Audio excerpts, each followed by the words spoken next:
Assalamualaikum warahmatullahi wabarakatuh. Perkenalkan, nama saya Desi Anggriawati. Di sini saya akan mempresentasikan hasil diskusi saya dengan teman saya, Brilian Eka Purnamawati, mengenai mata kuliah Pendidikan Inklusi dengan judul Anak Berkebutuhan Khusus Berkesulitan Belajar. Bab 1, Pendahuluan. A. Latar belakang. Anak berkebutuhan khusus merupakan seseorang yang mengalami suatu hambatan pada dirinya berupa hambatan sosial, fisik, emosi, dan perilaku. Salah satu contoh ABK yaitu anak berkesulitan belajar. Dapat diartikan bahwa anak berkesulitan belajar itu merupakan anak yang mengalami suatu gangguan atau lebih dalam proses dasarnya, yang mana proses tersebut mencakup penggunaan bahasa lisan atau tulisan, serta proses pemahaman. Kesulitan belajar pada anak ditunjukkan dengan adanya suatu hambatan untuk mencapai sebuah hasil dari proses pembelajaran, sehingga anak-anak yang mengalami keterbelakangan atau hambatan dalam kecerdasan maupun fisiknya tentu saja memerlukan suatu pendidikan dengan tujuan untuk mengembangkan segala kemampuan yang dimilikinya secara optimal mungkin. Dengan demikian, maka anak-anak berkesulitan belajar ini memerlukan pendidikan berupa pendidikan dengan layanan khusus atau yang biasa disebut dengan pendidikan khusus. Seperti pada pembahasan di atas, bahwa ABK berkesulitan belajar ini memerlukan suatu layanan khusus atau pendidikan khusus. Namun, dengan demikian, hal tersebut tidak dijadikan alasan bahwa ABK berkesulitan belajar harus bersekolah di sekolah khusus, melainkan ABK ini harus diberikan materi pembelajaran dengan menggunakan metode pembelajaran yang khusus. B. Rumusan masalah. Di sini kita akan membahas 5 poin. 1. Apa yang dimaksud ABK berkesulitan belajar? 2. Bagaimana faktor penyebab ABK berkesulitan belajar? 3. Bagaimana karakteristiknya? 4. Bagaimana bimbingan yang tepat untuk ABK berkesulitan belajar? Dan kelima, bagaimana layanan dan faktor pendukung perkembangan yang diberikan kepada ABK berkesulitan belajar? Bab 2. Pembahasan. A. Definisi ABK berkesulitan belajar. Anak berkesulitan belajar merupakan anak yang mengalami kesulitan dalam melaksanakan tugas-tugas akademiknya. Hal tersebut membuat sistem saraf si anak tidak berfungsi, yang mengakibatkan prestasi belajar si anak rendah. Para ahli pendidikan sering menggunakan istilah umum yaitu learning disabilities. Berbeda dengan para ahli pendidikan, para medis menggunakan istilah lain yaitu brain injured dan minimal brain dysfunction.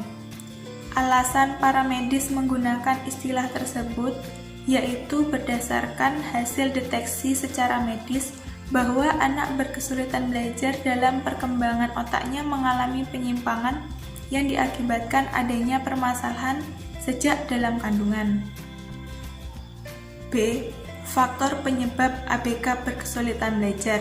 Faktor penyebab ABK berkesulitan belajar ini ada 3. Yang pertama, faktor organis atau biologis, yang mana para ahli meyakini bahwa kesulitan belajar disebabkan karena disfungsinya sistem saraf pusat dan adanya kelainan pada gelombang otak. Yang kedua, faktor genetik atau keturunan. Pada faktor ini dijelaskan bahwa orang tua itu sangat mempengaruhi perkembangan si anak.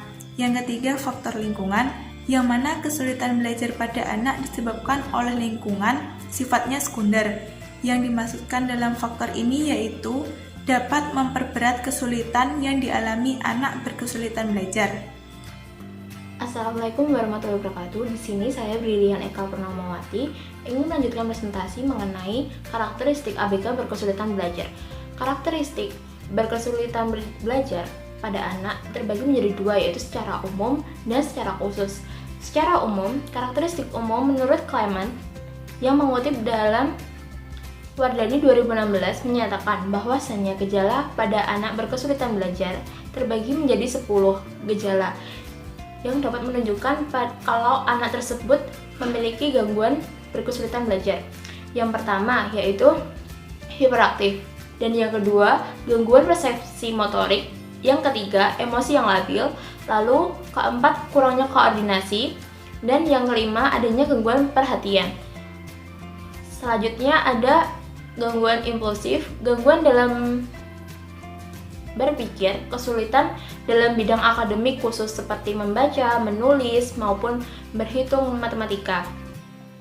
Lalu adanya gangguan berbicara dan mendengarkan. Dan yang terakhir adalah hasil elektrosefalogram yang tidak teratur. Kemudian terdapat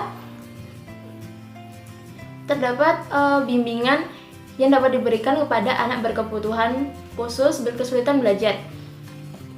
Bimbingan tersebut dapat dilakukan melalui penambahan jam pembelajaran pada anak. Bimbingan tersebut dapat diberikan melalui model pembelajaran yang dapat dipakai untuk ABK berkesulitan belajar.